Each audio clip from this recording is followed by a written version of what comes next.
इस पे बंदूक गोलों के निशान आज भी हैं, केवल कब्र ही कब्र दिख रही है। ये खतरनाक रास्ता है। और लड़ाई के दौरान ये एरिया कैसा है, यहाँ तो मेरे को भी डर लग रहा है आते हुए। अब लिखा हुआ दिख रहा है, ये हर जगह लिखा हुआ है। ये इसलिए जो भी लोग अंधे हैं वो इसको ऐसे फील करके रास्ता पहचान सकते हैं। ये लैंग्वेज बोलता है। ये एक हॉरर एरिया है, यहाँ पे रात में थोड़ा डर लगता है। मेरे को लगता है वापस जाना पड़ेगा। Welcome back another blog. तो कैसे हैं आप लोग? आई होप अच्छे होते हैं। आज हम एक्सप्लोर करने वाले हैं ब्रिटिश रेजिडेंसी। तो यार अभी कुछ ही देर में मैंने ओला बैग बुक की है, वो आती होगी। उसके बाद हम चलते हैं ब्रिटिश रेजिडेंसी। लोकेशन में थोड़ा दिक्कत हो रही होगी, वही वहाँ चले जा रहे हैं। तो अभी हम निकल चुके हैं रेजिडेंसी को। थोड़ा भैया लेट होगा आने में, क्योंकि लोकेशन थोड़ी गड़बड़ हो गई थी। लोकेशन पीछे वाली गली की आ गई थी, इसलिए थोड़ा लेट हो गए थे। अभी हम निकल रहे हैं। कितनी देर में पहुँच जाएंगे भैया? 15 से 20 मिनट में हम पहुँच जाएंगे।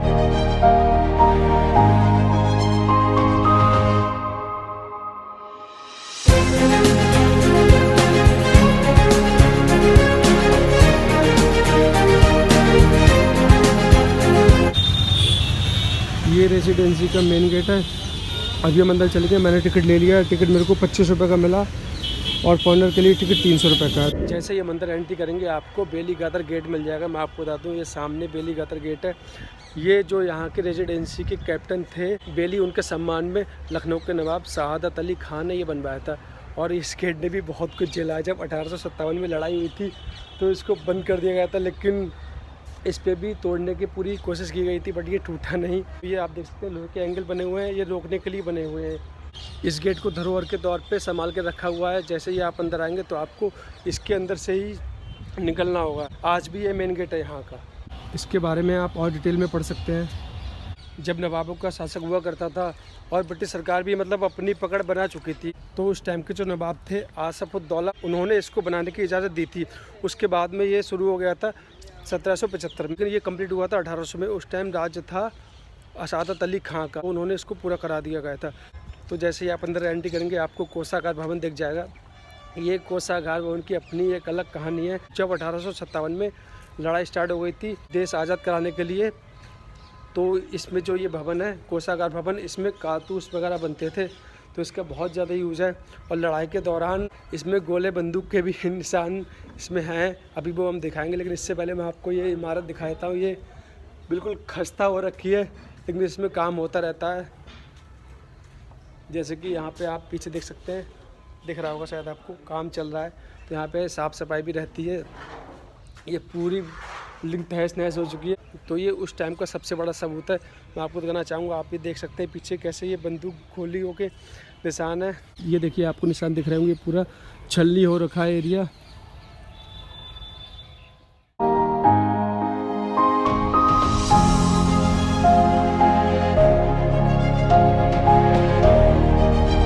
तो अभी हम चलते हैं डॉक्टर फेयर हाउस। ये सर्जन डॉक्टर थे उस टाइम के। मैं आपको बताना चाहूँगा लड़ाई के दौरान जो भी लोग घायल हुआ करते थे उनका यही इलाज करते थे। तो ये हाउस कुछ ऐसा दिखता है। तो इसके अंदर हम चलते हैं। इसकी भी हालत सेम है, बट ये थोड़ा अलग है। इसमें कुछ नीचे की तरह बना हुआ है। ये काफ़ी ख़तरनाक है। ये नीचे के लिए बेसमेंट जो होता है, ये बेसमेंट बना हुआ है। अभी इसका नीचे से गेट है, अभी हम नीचे से आपको जाके बताएंगे। अभी मैं नीचे जाके घूम के आता हूँ। ये पूरा बेसमेंट में बना हुआ है, काफ़ी खतरनाक रास्ता है, संभल के आना पड़ेगा यहाँ पे।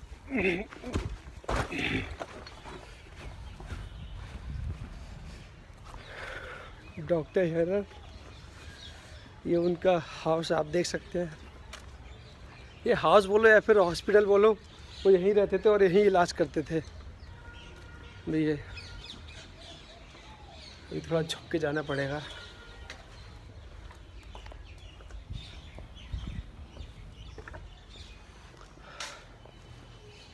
ये देखो आप ऊपर, ये किस तरीके से बनाया है मेरे को कुछ खास समझ में नहीं आ रहा है, बट थोड़ा अलग हट के है। इस साइड से हम दूसरी साइड में आ गए।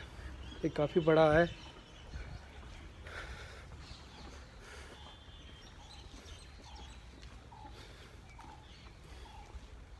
ये भी बिल्डिंग पूरी तहस नहस हो चुकी है।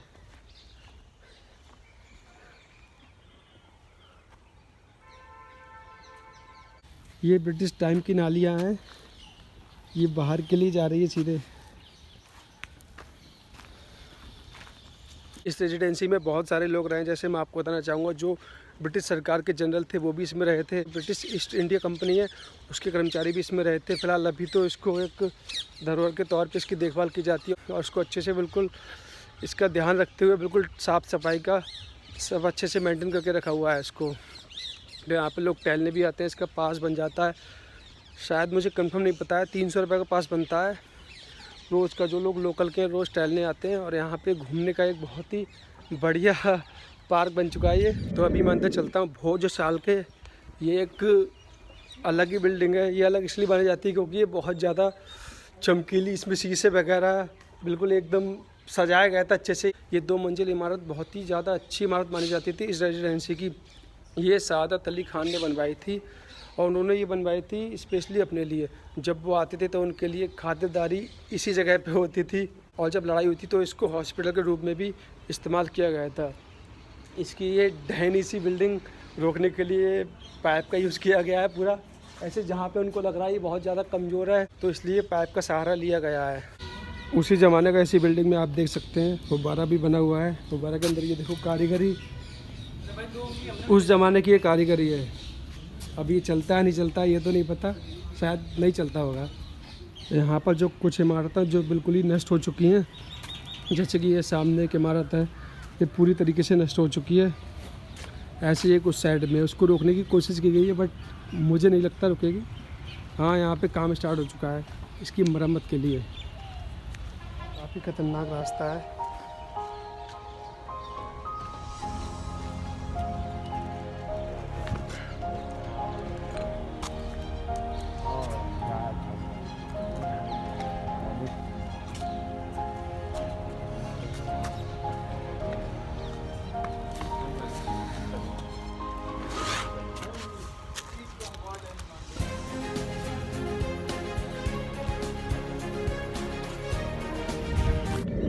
अभी हम चलते हैं संग्रहालय की ओर पे। यहाँ पे 2 तोपें रखी हुई हैं। अब शायद उनका यूज उस टाइम की लड़ाई पे हुआ हो या नहीं हुआ हो, लेकिन लगता है हुआ होगा। और इसके पीछे भी 2 तोप रखी हुई हैं। फिलहाल अभी हम इधर से अंदर चलते हैं।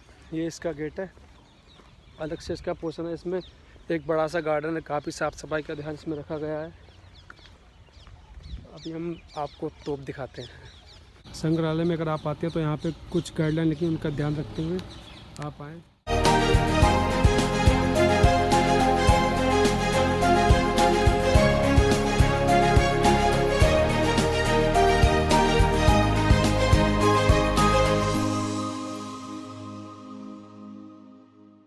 अभी मैं म्यूजियम के अंदर गया था तो कुछ चीज़ें पुराने ज़माने की रखी हुई थी और कुछ को पेंटिंग करके लगाया गया था। जैसे उस टाइम के नवाब थे और जो भी ब्रिटिश सरकार के जनरल थे, सबके पेंटिंग बना के लगे हुए थे।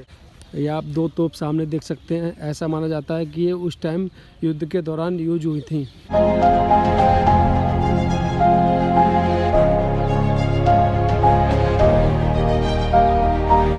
मैंने आपको अभी उस साइड में 2 तोपें दिखाई थी और 2 तोप ऐसे यहाँ भी रखी हुई हैं। ये थोड़ी अलग तरीके की, जो उस टाइप की तोपें वो तो मैंने कई बार देखी हैं, बरेली में भी हैं, कैंट में ऐसी तोपें, बट ये तोप मैं फर्स्ट टाइम देख रहा हूँ। ये कैसी, ये थोड़ी अलग है। इनको हम अभी दिखाते हैं आपको करीब से।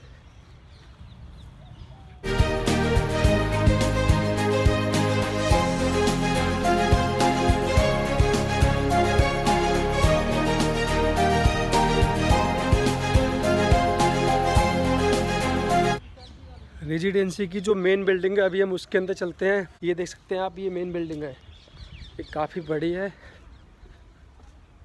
इसको हम पूरा चलते हैं। ये भी पूरी खंडर हो रखी है।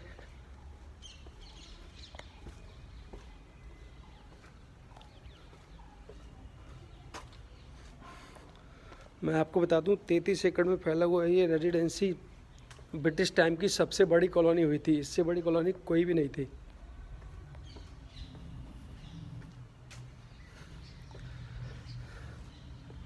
यहाँ पे किसी भी कोने में जाओ कोई ना कोई जोड़ा बैठा हुआ होता है। ये थोड़ा करना सीधा यहाँ का। अभी हम ऊपर भी जाएंगे, ऊपर जाने की कोशिश करेंगे। फ़ोन थोड़ा मैं साइड से रख देता हूँ। स्टेप से। रुक रुक रुक रुक रुक गया।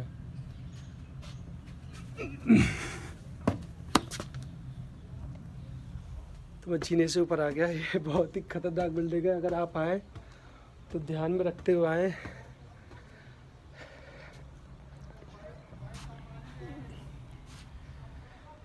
इधर से भी नीचे मेरे को लगता है वापस जाना पड़ेगा। इधर आगे बंद है सब कुछ, कहीं भी नहीं है। आप जब भी आए देखभाल के इस बिल्डिंग पे आए। यहाँ पे खस्ता हालत है बहुत ज़्यादा।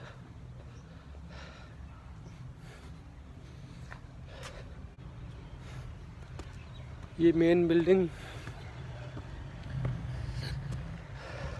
संग्रहालय के जस्ट पीछे है, ये वाली main building. Okay sir okay. ऊपर जाने के लिए मना कर दिया है तो मैं नीचे आ गया। लिखा हुआ आप पढ़ सकते हैं। बिल्डिंग का जो सबसे ऊपर वाला हिस्सा है उस पर फ्लैग भी लगा हुआ है। रेजिडेंसी में जो भी जगह हम गए हैं वो एक बहुत बड़ा सबूत बताता है कि उस टाइम पे कैसी लड़ाई रही होगी। यहाँ पे हर बिल्डिंग में, चाहे कोई भी बिल्डिंग हो, जैसे ये मेन बिल्डिंग है, इस पर भी आप देख सकते हैं बंदूक और गोलों के निशान साफ साफ नज़र आ रहे हैं। तो ये बहुत बड़ा सबूत है उस टाइम की लड़ाई की, जो देश की आज़ादी के लिए पहली लड़ाई लड़ी थी। हमारे देश के जितने भी क्रांतिकारी हैं उन्होंने बहुत बड़ा योगदान दिया था। तो अभी हम अंदर जा रहे हैं। ये सेंट मेरी चर्च एंड कब्रिस्तान। मैं आपको बताना चाहूँगा ये 1810 में बनाया गया था और इसका बहुत बड़ा यूज हुआ था। जब 1857 में लड़ाई हुई थी, इसमें जितने भी लोग मरते गए तो सबको यहीं पर दफना दिया जाता था। उस टाइम बताते हैं ऐसा सीन हो गया था कि बगैर संस्कार किए, बगैर पूरी प्रक्रिया किए, ऐसे ही छोटी सी प्रार्थना करके उन्हें दफना दिया जाता था। ये बहुत बड़ा सबूत है। यहाँ पे हज़ारों लोगों को दफनाया गया था उस टाइम पे। अभी सबकी कब्र बनी हुई है, कुछ की टूटी हुई है और यहाँ पे काम भी चल रहा है। अभी आप मुझे देख सकते हैं काम चल रहा है। और मैं आपको बताना चाहूँगा 1857 में जब सब तरफ से ये बंद कर दिया गया था, बाहर जाने भी नहीं दिया जाता था, तो इस जगह को अनाज के रूप में भी यूज़ किया गया था। इसी जगह पे जो कब्र वाली जगह है, यहाँ पे जितनी भी जगह खाली है इस पर अनाज उगाया जाता था। तब बताया जाता है ये एक हॉरर एरिया है। यहाँ पे रात में थोड़ा डर लगता है, यहाँ पे लोग डरते हैं रात में आने से। आपको दिखा सकता हूँ ये पूरा कब्र बनी हुई है हर जगह। यहाँ पे अगर आप आते तो रात को ना आए, थोड़ा वो भयानक वाला एरिया है। फिलहाल अभी तो कुछ नहीं है, सब लोग घूम रहे हैं। ये आप देख सकते हैं कब्र है और ऐसा कुछ नहीं है मानने वाले को डर है और ना मानने वाले को कुछ भी नहीं है। ऐसे कोई माता जी है वो कब्र के ऊपर लेटी हुई है, आप पीछे देख सकते हैं। अभी हम थोड़ा आगे और चलते हैं। आगे भी ये काफ़ी बड़ा है यार, लेकिन एक बात है, इसमें जो चर्च वाला हिस्सा है वो कौन सा ये मेरे को समझ में नहीं आ रहा है। केवल कब्र ही कब्र दिख रही है। ये एरिया वैसे लग भी काफ़ी हॉरर रहा है। यहाँ पे लोग बैठे हुए हैं इसलिए थोड़ा कम लग रहा है, बट अगर आप अकेले आओगे तो आपको डर लग सकता है। यहाँ पे ये भाई काम कर रहे हैं, ये देखो भाई मुस्कुरा दिए। ये जितने भी कब्र है वो ठीक करी जा रही हैं, लगातार यहाँ पे काम चल रहा है। ये चीज़ मैंने नोटिस की है, यहाँ पे साफ़ सफाई का और जो भी टूट फूट हो रही है उसका काफ़ी ध्यान रखते हुए। यहाँ पे लोग आते हैं जो पुरानी चीज़ों में रुचि रखते हैं, वो यहाँ पर आते रहते हैं, तो इसलिए इसका साफ़ सफाई का भी ध्यान रखा गया है। ये एरिया कैसा है, यहाँ तो मेरे को भी डर लग रहा है आते हुए। यहाँ पे बैग जमा किया था तो अभी हम बैग ले लेते हैं, उसके बाद में आगे चलते हैं। दादा बैग चाहिए, इसमें था।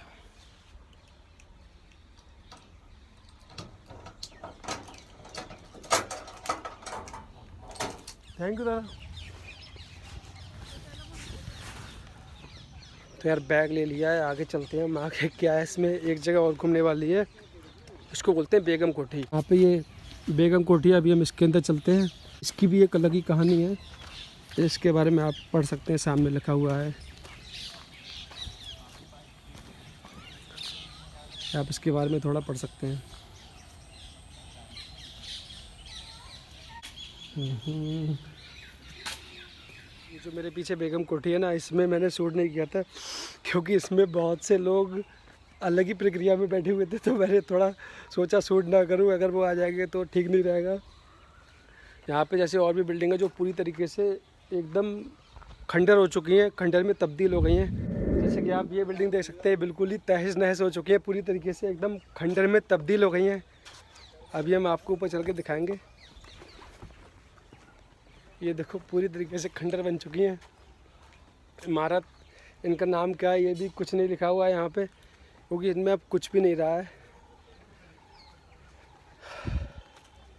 ये भी काफ़ी एक बड़ा एरिया लग रहा है, घर बना हुआ। यहाँ पे कुछ लोग काम भी कर रहे हैं पीछे। ये जो आप लिखा हुआ देख रहे हैं, ये हर जगह लिखा हुआ है। ये इसलिए जो भी लोग अंधे हैं वो इसको ऐसे फील करके रास्ता पहचान सकते हैं। ये लैंग्वेज बोलते हैं ब्रेल लेवी। तो ये अभी तो हमें कुछ भी समझ नहीं आ रहा है, बट जो लोग ब्रेल लेवी जानते होंगे वो लोग ये समझ सकते होंगे। ये रेजिडेंसी काफ़ी बड़ा कैंपस है, तो आप आएँ यहाँ पे घूमें। तो यार इस ब्लॉग को अमेंड करते हैं। मैं लगभग आया था यहाँ पे 12 बजे, अभी 3:30 बज चुका है। अभी मैं घर पे निकलता हूँ। तो यार प्लीज़ ब्लॉग को लाइक, शेयर एंड चैनल को सब्सक्राइब करें। Bye bye, take care.